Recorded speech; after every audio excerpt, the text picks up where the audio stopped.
This call is from a federal prison. Lil Durk has found a way to speak despite being locked up, using his music to send a message that has everyone talking. With legal battles looming and his future uncertain, this latest move could shift everything. But what is he really saying? Is this a hint at what's next, a warning to his enemies, or a move to control the narrative? Let's find out. Lil Durk's message. Lil Durk's latest album, Deep Thoughts, arrives under extraordinary circumstances. Released on March 28, 2025, while the Chicago rapper sits in a Los Angeles jail cell awaiting trial for federal murder-for-hire charges, the project serves as both a creative lifeline and a strategic maneuver. Facing allegations of orchestrating the 2022 killing of rival rapper Quando Rondo and a separate gang-related hit in Chicago, Durk's team crafted the 17-track album entirely through prison phone calls. This unconventional process, documented in a gritty mini-film splicing studio sessions with news clips of his arrest, shows producers holding phones to studio monitors as Durk records verses via monitored prison calls. This guerrilla-style recording method forced a minimalist approach. No lush vocal layering or experimental production, just raw vocals over beats approved remotely. This call is from a federal prison. We in here, we got Hello, y'all the lab? we in the studio, we in this motherfucker getting to it, boy. We gonna roll out together everything. But beneath the surface of melodic trap anthems and collaborations with heavyweights like Future and Jane Aiko lies a deeper narrative, a carefully curated message meant to sustain his legacy, placate the streets, and perhaps even sway public opinion ahead of his October 2024 trial. Deep Thoughts is unmistakably shaped by the threat of life imprisonment. Lyrics undergo heavy self-censorship, with violent lines scrubbed or bleeped to avoid courtroom ammunition. On 1,000 times, a leaked version's explicit threat, "I'ma kill him and I shoot him dead for any child of mine," is conspicuously absent. Similarly, Vanish Mode censors words like gun and three, a baffling choice that fans speculate stems from legal paranoia rather than moral policing. People dissected the album, noting this sanitization, with some criticizing the project as watered down compared to past raw confessional tracks like 7220's Pellicoat or The Voice's Head Taps. Others, however, see the restraint as necessary, pointing out that rapping about bodies isn't exactly an option when the feds are listening. This tension between authenticity and self-preservation defines the album. Tracks like Monitoring Me nod to surveillance with lines about tapped phones and paranoia, while Opportunist positions Durk as a hardened survivor navigating betrayal. Yet these moments feel measured, avoiding specifics that could implicate him. The album's features are equally strategic. Future's presence on They Want to Be You injects street credibility without legal risk, while Jane Aiko's soulful hook on Can't Hide It softens Durk's image with themes of vulnerability, a clear contrast to the cold-blooded persona prosecutors allege. Even the AI-generated cover art, depicting a shadowy figure in a stylized cell, avoids real prison imagery, symbolizing Durk's attempt to control his narrative without exposing his reality. The album has split Durk's fan base. Some lament the absence of unfiltered street storytelling, craving the pain songs that once made him a drill music pioneer. Others question the shift, asking where the moment of truth energy is, referencing his 2021 track about his brother's murder. Some, however, praise Deep Thoughts as a mature evolution, highlighting introspective cuts like Notebook, No Hook, where Durk reflects on fatherhood and loss over minimalist piano loops. Leaks further complicated the rollout. Tracks like Discontinuing Walk Hard and references to a Scrap Sabrina feature fueled speculation about a more provocative original version. Fans noticed that the final product felt rushed, with abrupt edits and underdeveloped ideas suggesting last-minute legal vetting. Some pointed to the jarring bleeps and reworked verses as signs that lawyers had picked through it. Despite these flaws, loyalists argue the album's mere existence is a triumph, noting that he is fighting for his life while still delivering music and calling it a grind worth respecting. Every part of Deep Thoughts seems to serve two purposes. Songs about loyalty and betrayal, like Think You Glowed, speak to both the streets and the courtroom, casting Durk as a careful leader surrounded by snakes. Tracks like Alhamdulillah and Deep Depression focus on redemption and mental health, making him more relatable ahead of trial. Even the documentary scenes play a role, showing him as a devoted father, far from the kingpin prosecutors paint him as. It's like a high-stakes game where every move matters. This balancing act mirrors strategies seen in fellow rapper Young Thug's RICO case, where music releases during trial kept his name culturally relevant. Durk's team seems to follow this playbook, using the album to maintain streaming numbers and public sympathy. However, the stakes are higher. With federal charges carrying life sentences, Deep Thoughts might be Durk's final musical statement or the foundation of a comeback if acquitted. The album's legacy depends on October's trial. A conviction could make Deep Thoughts a tragic farewell, its warnings seen as foreshadowing. An acquittal might turn it into a story of resilience, with Durk shaping his struggles into legend. For now, he stands between two worlds, the streets that made him and the courtroom that could end him. While Deep Thoughts is making waves, the bigger question lingers. How did a murder-for-hire plot land him behind bars in the first place? Indictment in murder-for-hire plot. In October 2024, Grammy-winning Chicago rapper Lil Durk was arrested in Broward County, Florida, on federal charges of conspiracy to commit murder for hire. The indictment accuses him of orchestrating a 2022 shooting in Los Angeles targeting rapper Quando Rondo, a rival linked to the 2020 death of Durk's protege, King Von. The attack, intended to kill Quando, instead killed his cousin, Saviaya Lil Pab Robinson, who was riding in the same vehicle. Prosecutors alleged that Durk funded the operation through his rap collective OTF, offering money and lucrative music opportunities to those willing to carry out the hit. The case stems from long-standing tensions between Durk's crew and Quando's associates. In 2020, King Von died in a shootout involving Quando's crew in Atlanta. Though charges against Quando's affiliate were later dropped, federal agents claimed Durk sought revenge, leading to the 2022 plot. The prosecution's case relies on three main pillars, starting with financial records. Investigators linked OTF-connected credit cards to travel, hotels, and rental cars used by the alleged hitmen, tying Durk to the conspiracy. Flight records further reveal that the shooters traveled from Chicago to Los Angeles just days before the attack, with expenses traced back to OTF accounts. The second pillar is digital evidence. Prosecutors have over 230 gigabytes of wiretapped calls, text messages, and social media posts, which they claim contain coded discussions about the plot. They argue that phrases like "smoke that boy" and "handle business" were references to the planned hit. A 2023 FBI affidavit from an unrelated Chicago case further alleges that Durk sought retaliation for his brother Dante Banks' 2021 murder, offering payments to target suspected Gangster Disciples members. This affidavit was used to deny Durk bail, portraying him as an ongoing threat. The third pillar is witness testimony. Federal documents mention unnamed cooperators, including one alleged shooter who turned informant to avoid a life sentence. These witnesses reportedly linked Durk to the planning stages of the hit, though their credibility has yet to be tested in court. Durk faces steep odds in a system where 99% of cases end in guilty pleas or convictions. Several factors work against him. Conspiracy charges mean he can be held just as responsible as those who carried out the crime.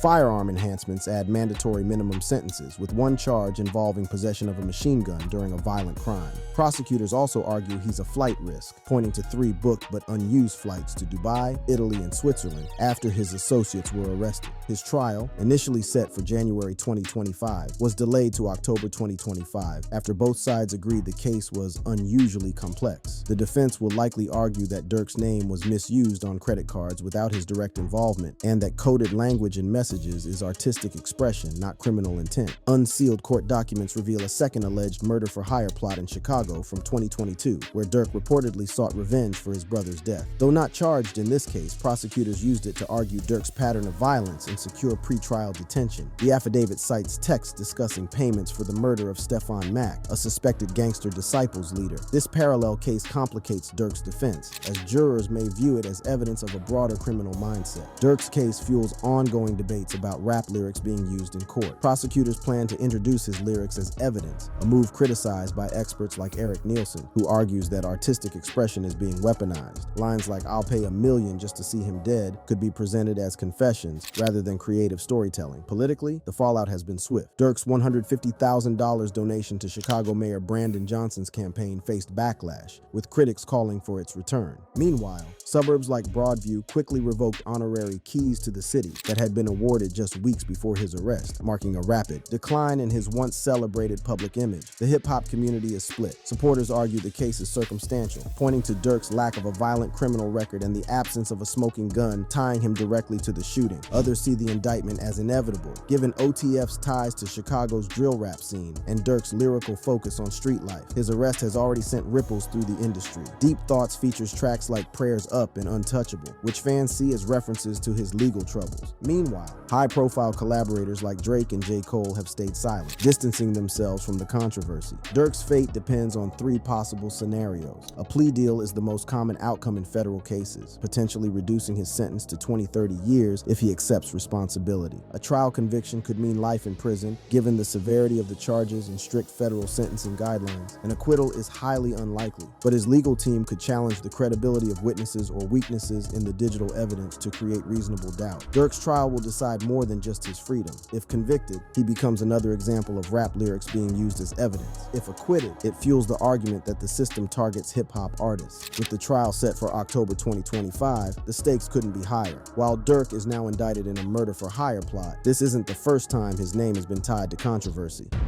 Past controversies.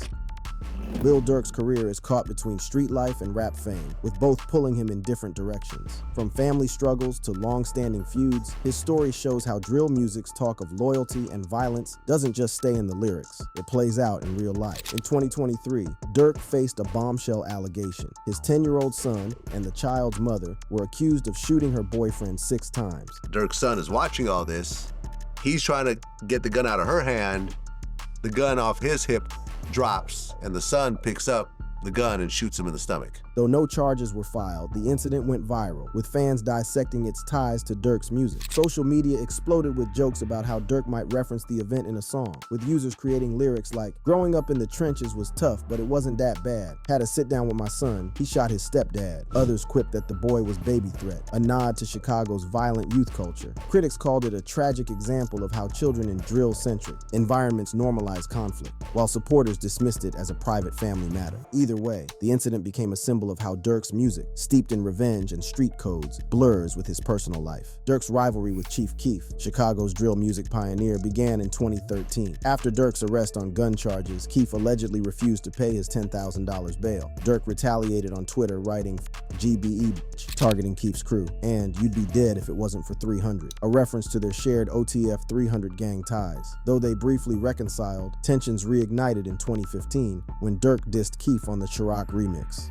"Just say me and Sosa beefing, but we both eating, only one keeping." Fans interpreted this as Durk mocking Keef's fading relevance. Keef retaliated by backing Tyga and Game's diss track against Durk, further fracturing their relationship. Behind the scenes, the feud exposed a divide: Durk's push for mainstream success versus Keef's loyalty to Chicago's unfiltered drill scene. People were quick to note how Durk avoided direct collaboration with Keef, unlike peers like Lil Reese, and speculated that industry ambitions drove them apart. But that was not all. Durk's loyalty to his original block, Lamron 300, became a flashpoint. Members accused him of neglecting the neighborhood despite sending guns, cars, and money. The breaking point came after Durk's brother DT Thang was killed in 2014. Lamron 300 expected retaliation, but Durk focused on his career instead. The block labeled him a clout chaser, banning him from the neighborhood and releasing diss tracks. Durk fired back in songs like Jesse and OJ Rats, mocking former allies as snitches. People debated whether Durk's actions were justified. Some argued he outgrew street politics, while others called him a studio gangster who exploited his roots for fame. The fallout highlighted a harsh truth. In drill culture, perceived disloyalty can erase years of support. King Von's 2020 death in a shootout, allegedly involving NBA YoungBoy's crew, ignited one of rap's most toxic feuds. Durk and YoungBoy, once collaborators, turned enemies. YoungBoy dropped "I hate YoungBoy," taunting Durk's grief, while Durk's Back in Blood hinted at revenge. The feud escalated on social media, with YoungBoy mocking Durk's parenting and legal issues. Fans split. Some saw it as genuine hatred, others as a publicity stunt. Reddit. Threads dissected Durk's silence on retaliation, with critics asking, if he's really about that life, why hasn't he slid for Von? Supporters argued that Durk was prioritizing his career and family. The feud underscored how personal loss and industry competition collide in hip-hop, where pain drives both art and profit. Chicago rapper 600 Breezy became a thorn in Durk's side, publicly criticizing him, questioning his loyalty to King Von's legacy, and accusing him of capitalizing on Von's death. Breezy suggested that if Von were still alive, he would have surpassed Durk in fame.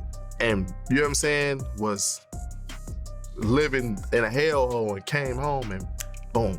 He been King Von, but he became King Von to the world. Yeah. So he would have been bigger than Durk because he was moving too fast, too quick.